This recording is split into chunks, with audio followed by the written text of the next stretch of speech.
नमस्कार दोस्तों, एक बार फिर से आप लोगों का हमारे YouTube चैनल पर हार्दिक स्वागत है।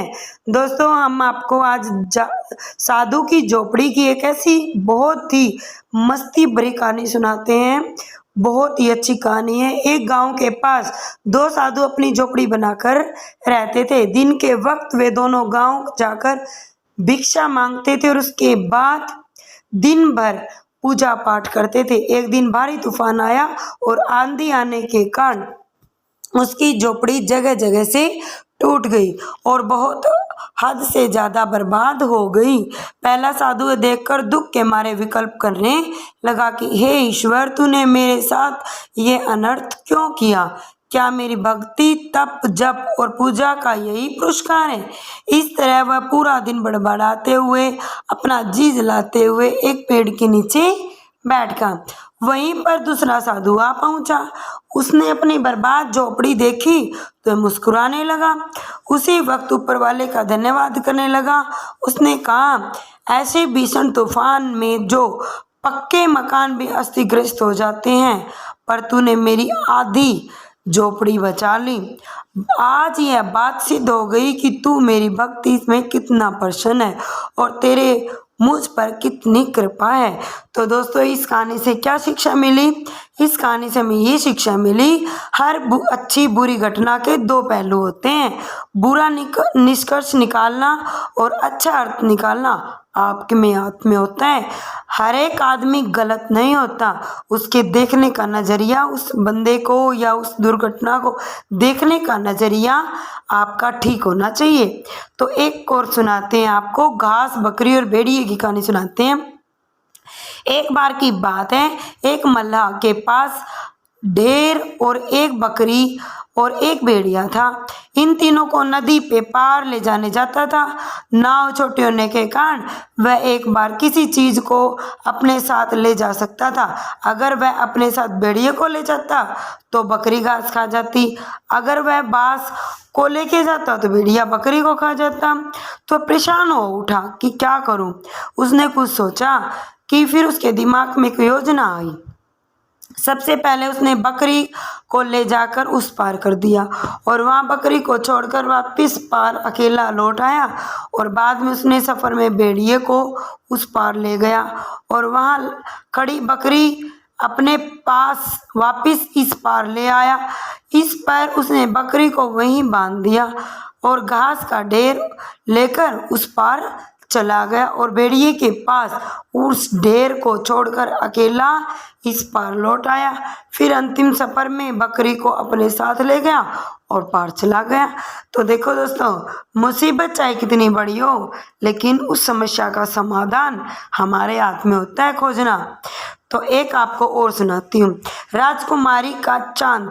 यानी एक समय की बात है दोस्तों, एक राजा की नन्ही लाडली बेटी आसमान से चांद तारे तोड़ने की जिद बना रखी थी, पर जिद पूरी न होने के कारण वह खूब रोई और बीमार हो गई। वैद्य, हकीम सब ठीक करने के लिए नाकाम हो गए। अंत में पुत्री प्रेम में भावुक बने राजा को यह घोषणा करा दी कि जो व्यक्ति उसकी बेटी की चांद तोड़कर लाएगा उसे धन्यवाद धनवान बना दिया जाएगा। राजा के पास पागलपन को सुनकर दरबारी और नगरवासी उस पर हंसने लगे, लेकिन राजा को बस अपनी लाडली बेटी ठीक होने का मतलब था। वह इसके लिए कुछ भी करने को तैयार था। नगर में रहने वाले एक बुद्धिमान व्यापारी से राजा का दुख देखा नहीं गया। वह तुरंत उससे मिलने आया। बोला, मैं आपकी बेटी के लिए चांद तोड़कर ला सकता हूँ। इतना बोलकर राजकुमारी के पास गया। उसने नन्ही राजकुमारी से कहा, चांद कितना बड़ा है? राजकुमारी ने जवाब दिया, मेरी उंगली की मोटाई जितना। तो जब मैं उसकी उंगली उसके आगे रख देती हूँ तो वह दिखता नहीं। फिर व्यापारी बोला, चांद कितना ऊंचा है? तब राजकुमारी ने बोला, शायद पेड़ जितना ऊंचा है। तो महल के बाहर लगे हुए पेड़ के ऊपर ही तो वह दिखता है। फिर उसने पूछा, चांद कैसा दिखता है? तब राजकुमार ने बोला, वह तो सफेद चमकीला चांदी जैसा होता है। व्यापारी हंसकर बोला, ठीक है, मैं कल चांद तोड़कर आपके लिए ला दूंगा। उसके बाद वह राजा को मिलकर उसकी युक्ति बताकर वहां से चला गया। दूसरे दिन व्यापारी एक चांदी का छोटा सा चांद लेकर महल आता है। राजकुमारी से कहता है, मैं आकाश से चांद तोड़ लाया हूँ। राजकुमारी चांद देखकर खुशी से उछलने लगती है और दिन भर उसके साथ खेलती है। अपनी जिद पूरी होने पर उसकी तबीयत ठीक हो जाती है। बावजूद इसके साथ एक चिंता थी। उसने कहा था, अगर राजकुमारी की खिड़की के बाहर आसमान में चांद देख लिया तो वह फिर से उदास हो जाएगी। तब व्यापारी ने कहा, उसके पास इसका भी समाधान है। वह राजकुमारी के पास गया और खेल खेल में पूछा, आपको पता है जब किसी बच्चे का दांत टूट जाता है तो क्या होता है? उसने बोला, हाँ, दूसरा दांत निकल आता है। राजकुमारी बोली, बिल्कुल सही। अच्छा, जब कोई दांत तोड़ लेता है तो पता क्या होता है? राजकुमारी ने पुचकारते हुए कहा। तब राजकुमारी मुस्कुराई बोली, हाँ, वहाँ दूसरा चांद उगाता है। अरे वाह, आपको तो सब पता है। चलिए आज नए चांद को देखें। अगर ऐसा व्यापारी ने खिड़की खोल के दिया।